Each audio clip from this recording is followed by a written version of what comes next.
Okay, welcome to this session. This is now working with the color wheel again without a compass.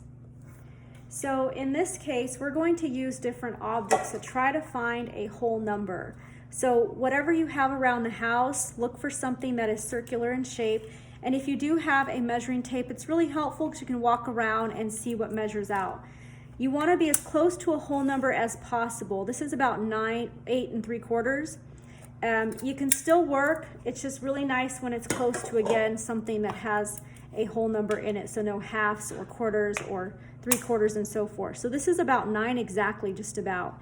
And again, just be careful how you're measuring. Make sure that the lip or the edge of whatever the object is going to also play in the factor as a stencil. So if you watched the first video, we're going to still do the same thing we did before. We want to find our center point. This is, again, mixed media paper with 11 by 14 inches. And we're going to go ahead and measure to get our center point. So it's going to make a little cross in the center. We know this is 14. What is half of 14? That would be 7. So I'm going to make 2 little marks that entail 7. I already did this ahead of time. Then my other portion is going to be horizontal, and this is 11 inches. 11 inches divided in half will be 5.5. So I'm going to just go ahead and make my 5.5 mark in 2 areas. And I'm going to now use my ruler to make that guide to create those straight lines.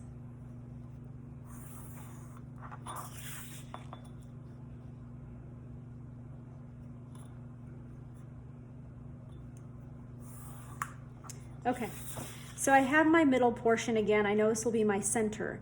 Now we know this is going to be 9 inches. The next part is, what is the center? So kind of where do you navigate that? So we're going to go ahead and do some math to try to do it as close as possible that we can without using a compass. So we want to stay away from the sense of just guessing. So in this case, we know this is 9 inches, right? The actual width of this particular plate. So I'm going to go ahead and draw my sheet of paper. This is 14 inches and this is 11 inches. And then I have my bowl or plate, which is 9 inches. So in order to get the dead center of that, I'm going to go ahead and start with the width first, and I'm going to subtract the 2. So 11 minus 9 is going to be 2. Now I want it to be even on both sides, so I'm going to go ahead and divide it by 2. 2 divided by 2 equals 1. So that tells me that with my circle, I'm going to have a 1 inch on both sides. So let's go ahead and just draft out a 1 inch. We're creating this little segment area to see again, almost as a guide to where we want to put our bowl. Okay, so I just made 2 little marks to kind of tell me when I start putting my bowl upside down, I want them to fit within these marks. Next, we're going to do the vertical portion. We know that this is 14 inches, and we know again that this is 9 inches in the width. So now we're going to go ahead, here's 9 inches, and this is 14 overall. We're going to do the same thing we did before. We have 14 minus 9, which will equal 5. Then we want to divide it in 2, so then it's going to be the same on both sides. So 5 divided by 2 is 2.5. So now I know 2.5 will be at the vertical areas. Okay, so I'm going to go ahead and measure 2.5 vertically, which is 2.5. So then I have my 2 little markers. So you guys see kind of where those 4 markers are. I'm going to go ahead and now turn my bowl over, my plate, and try to mark it as close as possible where I see those lines or barely see the lines. And then I'll go ahead and press down to make my stencil.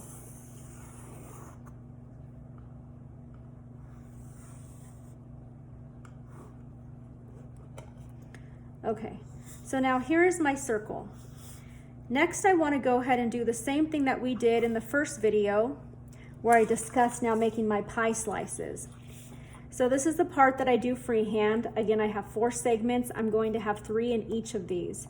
So in this case, we'll start with the one on the upper left-hand side, and I'm just going to manually mark these lines to kind of, again, see if they're even on all 3 sides. I'm going to use my center point and just draw it all the way through the circle.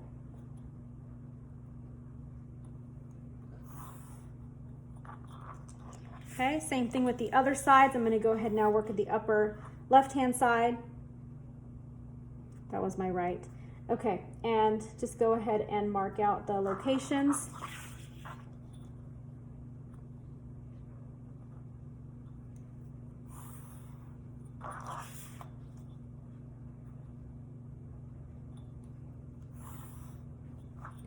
All right, so now I have all my pie 12 slices. I have my diameter, but now I have to make my 4 rings. And so what we're going to do with this one is, it may not be exactly 1 inch for each of these. You want to start with 1 inch, and then we'll just make it a little bit larger as it goes to the last one. So you could see that this will be 1, 2, 3, 4, but it's 4.5. So you could always use the math and divide it evenly to get that all exact. Or the other way is just go ahead and make 1 inch segments, and the very last one, which will be the shades, will be 1.5 inches. So it'll be a little bit larger circle on that last portion. Now this is the part that's going to take some time, because we're going to actually mark every single one of these. Since we're not using a compass, I'm going to go ahead and use a smaller ruler. So again, we're keeping 1 inch with each, and then again that 1.5 inches. As I'm marking out all of these lines, they're going to be guides on where I'm going to put each of my shapes to create now my pie slices. And I can keep going, but I'm going to go ahead and show you guys. So let's look at this pie slice right here. I have the 2 dots for the 1 inch. Now instead of having a perfect circle like we were doing with the compass, we are just going to have a straight line. So again, we're connecting the dots with a straight line. And this is really neat. It's going to become a really interesting piece. It'll have this geometric look to it, but also has the circular shapes too.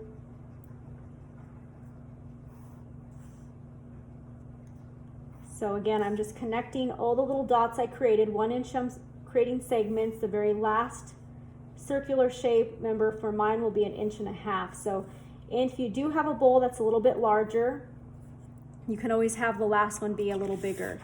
Now we want to stay close to 8-inch diameters for these. You don't want to go too large where then it's too big for the sheet of paper, and you don't want to do too much work either. But just find something that works closest again to 8 inches. This one again is 9. It's almost like creating a spider web.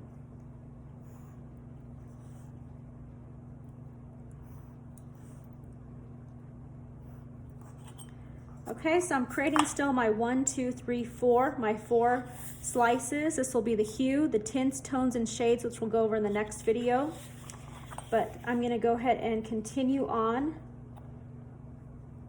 with creating again these 1 inch marks, and the last one will be a little bit more than 1 inch. And then I just connect the dots at the very end to create the cohesion that I need for my color wheel.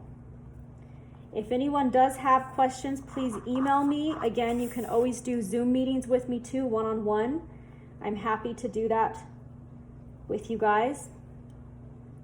The color wheel is a really, really fun exercise to do. You're just coloring in shapes, and that's really going to allow us to work with mixing. So remember, you're only going to be using your primary colors for this.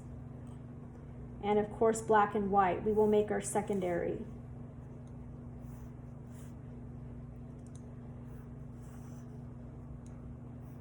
So I went ahead and made all my marks. Now I'm going to start closing them off again.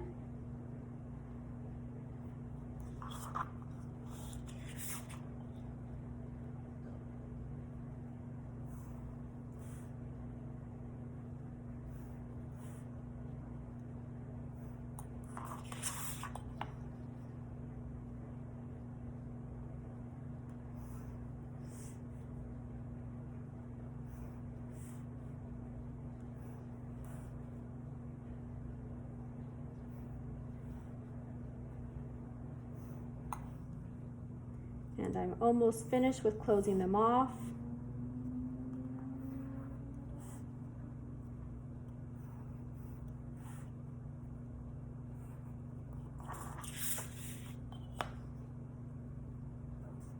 Get our last one.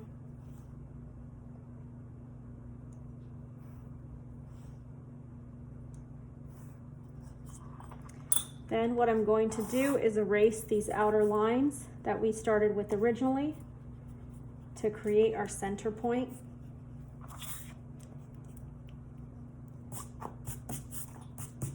Okay, so this is now my color wheel without using a compass. Thank you.